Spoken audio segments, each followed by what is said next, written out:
आप पागल हो क्या?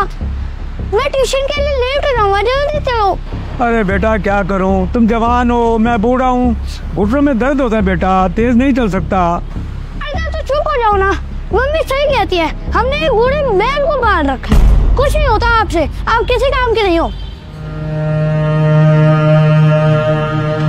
चलो आप रोक क्यों गए, चलो ना। हाँ ठीक है बेटा, चलो चलो चलो।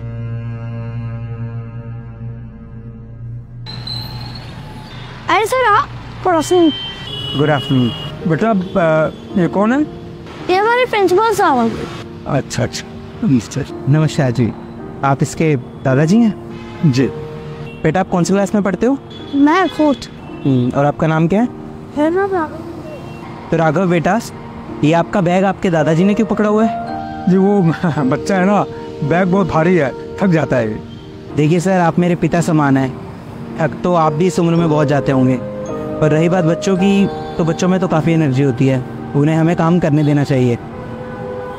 और राघव बेटा, आप अपना काम अपने आप किया करो और दादू के साथ ऐसे बातें नहीं करते। लेकिन मम्मी पापा ही कहते हैं कि दादू तो काम करने के नहीं है, अगर वो काम नहीं करेंगे तो उनको ओल्ड एज होम भेज देंगे ना।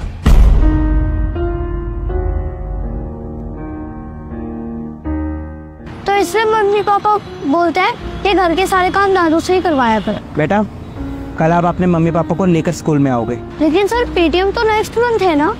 मुझे पता है पेटीएम अगले महीने है, लेकिन मैंने बोला ना कल आप अपने मम्मी पापा को लेकर आओगे।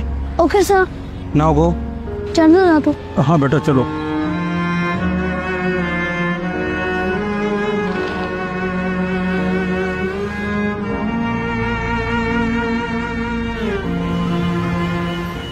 सर आपने हमें अचानक बुलाया, हमारे बेटे की कोई कंप्लेंट है क्या? उसने कोई शैतानी की है क्या?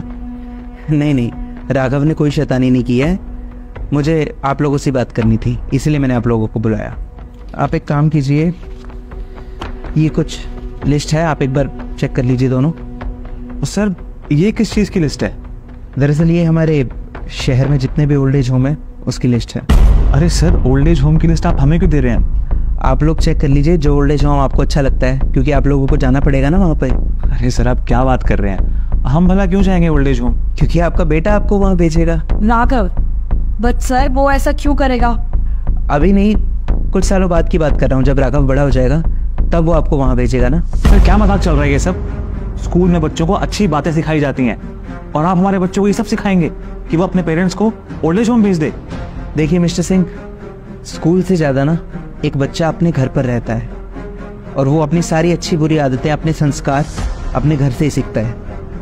ये सब राघव को हम नहीं सिखाएंगे, बल्कि आप लोग सिखा रहे हैं। सर आप कहना क्या चाहते हैं, साफ साफ बताइए, बातें मत घुमाइए। राघव मुझे कल मिला था स्कूल के बाहर, जब उसके दादाजी उसको लेने आए थे, और मैंने देखा कि वो किस तरह से अपने दादाजी को ट्रीट करता है, किस तरह से उनसे बात करता है। आपको क्या लगता है उसने ये सब कहाँ से सीखा होगा? आप लोगों से ही सीखा होगा ना। जिस तरह से आप अपने पिताजी के साथ व्यवहार करते हैं घर पे, वही सब राघव ने देखा होगा और वही सब वो उनको बोलता है। मुझे माफ कीजिए, लेकिन आप अपने पिताजी को क्या बोलते हैं कि वो एक बूढ़े बैल हैं। राघव को ये लगता है कि उसके दादाजी घर पर सिर्फ काम करने के लिए हैं, क्योंकि आप लोग शायद राघव के सामने यही बातें करते हैं कि अगर उसके दादाजी घर का काम नहीं करेंगे तो उनको वृद्धाश्रम भेज दिया जाएगा। शर्म आनी चाहिए आप लोगों को। एक माँ बाप अपने बच्चों के लिए ना पूरी जिंदगी लगा देते हैं अपनी, ताकि उनके बच्चे अपनी लाइफ में कुछ कर सके, सेटल हो सके।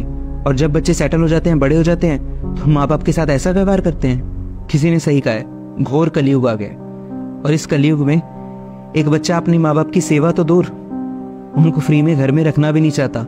घर में रखने के बदले उनसे घर का काम करवाना चाहता है।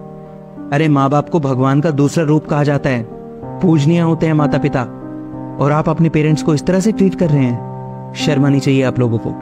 आप लोगों को शायद अभी इस बात का पता नहीं चल रहा, लेकिन जब राघव बड़ा होकर आपके साथ ऐसा करेगा ना, तब आपको एहसास होगा कि आपने क्या गलतियां की थी। देखिए, मेरा ऐसा कोई इंटेंशन नहीं था कि मैं आप लोगों को यहाँ पर बुलाकर और आपकी इंसल्ट करूँ, लेकिन बुजुर्गों का जब मैं ऐसा अपमान देखता हूँ ना, तो मुझसे रहा नहीं जाता।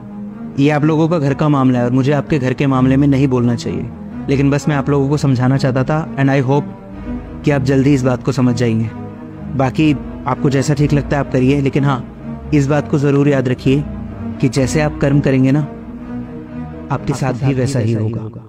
और सर देखिए, मुझे जो बोलना था आपको बोल दिया, अब मैं आपकी कोई और बात नहीं सुनना चाहता, आप जा सकते हैं।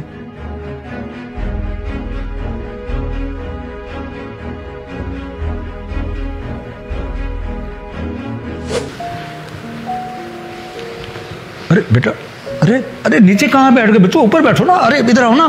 पिताजी, आप हम दोनों को माफ़ कर दीजिए। हमसे बहुत बड़ी गलती हो गई है। हमने पूरी ज़िंदगी जाने अनजाने में आपको बहुत दुख पहुंचाया, और आज नौबत यहाँ तक आ गई है कि हमारा बच्चा भी आपकी इज्जत नहीं करता। हाँ पापा जी, हमें प्लीज़ माफ़ कर दीजिए। अगर हमने आपकी इज्जत की होती तो आज राघव भी आपकी इज्जत करता। वो इस तरह से आपसे बात नहीं करता। प्लीज़ हमें माफ़ कर दीजिए। जिस उम्र में बच्चों को माता पिता की सेवा करनी चाहिए, उस उम्र में हम दोनों आपसे काम करवा रहे हैं। कोई बात नहीं बच्चों, इधर आओ, आओ ऊपर आओ बेटा, आओ आओ आओ।